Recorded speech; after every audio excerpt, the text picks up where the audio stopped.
മർക്കോസിന്റെ സുവിശേഷം 4-ാം അധ്യായം 1 മുതൽ 20 വരെയുള്ള വചനങ്ങൾ. അവൻ പിന്നെയും കടൽക്കര വെച്ച് ഉപദേശിപ്പാൻ തുടങ്ങി.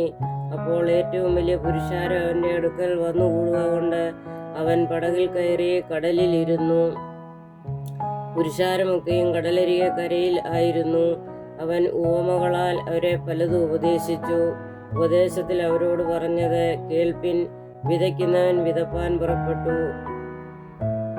വിതയ്ക്കുമ്പോൾ ചിലത് വഴിയരികെ വീണു. പറവകൾ വന്ന് അത് തിന്നുകളഞ്ഞു. മറ്റു ചിലത് പാറസ്ഥലത്ത് ഏറെ മണ്ണില്ലാത്തടത്തു വീണു. മണ്ണിന് താഴ്ചയില്ലായികയാൽ ക്ഷണത്തിൽ മുളച്ചു വന്നു. സൂര്യൻ ഉദിച്ചാറെ ചൂട് തട്ടി, വേരില്ലായ്ക കൊണ്ട് ഉണങ്ങിപ്പോയി. മറ്റു ചിലത് മുള്ളിനിടയിൽ വീണു. മുള്ള് മുളച്ചു വളർന്ന് അതിനെ ഞെരുക്കിക്കളഞ്ഞു. അത് വിളഞ്ഞതുമില്ല. മറ്റു ചിലത് നല്ല മണ്ണിൽ വീണിട്ട് മുളച്ചു വളർന്ന് ഫലം കൊടുത്തു. 30, 60, 100 മേനി വിളഞ്ഞു. കേൾപ്പാൻ ചെവിയുള്ളവൻ കേൾക്കട്ടെ എന്ന് അവൻ പറഞ്ഞു. അനന്തരം അവൻ തനിച്ചിരിക്കുമ്പോൾ അവനോടുകൂടെ ഉള്ളവർ പന്തിരുവരുമായി ആ ഉപമകളെക്കുറിച്ച് ചോദിച്ചു. അവരോടവൻ പറഞ്ഞത്, ദൈവരാജ്യത്തിന്റെ മർമ്മം നിങ്ങൾക്ക് നൽകപ്പെട്ടിരിക്കുന്നു. പുറത്തുള്ളവർക്കോ സകലവും ഉപമകളാൽ ലഭിക്കുന്നു. അവർ മനം തിരിയാതെയും അവരോട് ക്ഷമിക്കാതെയും ഇരിക്കത്തക്കവണ്ണം അവർ കണ്ടിട്ടും അറിയാതിരിപ്പാനും കേട്ടിട്ടും ഗ്രഹിക്കാതിരിപ്പാനും സംഗതി വരും. പിന്നെ അവൻ അവരോട് പറഞ്ഞത്, ഈ ഉപമ ഗ്രഹിക്കുന്നില്ലയോ? പിന്നെ മറ്റ് ഉപമകളൊക്കെയും എങ്ങനെ ഗ്രഹിക്കും?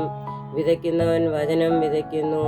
വചനം വിതച്ചിട്ട് വഴിയരികെ വീണത് കേട്ടയുടനെ സാത്താൻ വന്ന് ഹൃദയങ്ങളിൽ വിതയ്ക്കപ്പെട്ട വചനം എടുത്തു കളയുന്നതാകുന്നു.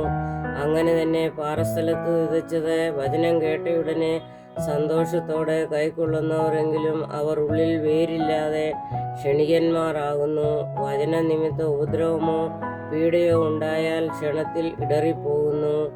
മുള്ളിനടിയിൽ വിതയ്ക്കപ്പെട്ടതോ വചനം കേട്ടിട്ട് ഇഹലോകത്തിന്റെ ചിന്തകളും ധനത്തിന്റെ വഞ്ചനയും മറ്റു വിഷയമോഹങ്ങളും അകത്തു കടന്ന് വചനത്തെ ഞെരുക്കി നിഷ്ഫലമാക്കി തീർക്കുന്നതാകുന്നു. നല്ല മണ്ണിൽ വിതയ്ക്കപ്പെട്ടതോ വചനം കേൾക്കുകയും അംഗീകരിക്കുകയും ചെയ്യുന്നവർ തന്നെ. അവർ 30, 60, 100 മേനി വിളയുന്നു. വരയ്ക്കുമോ.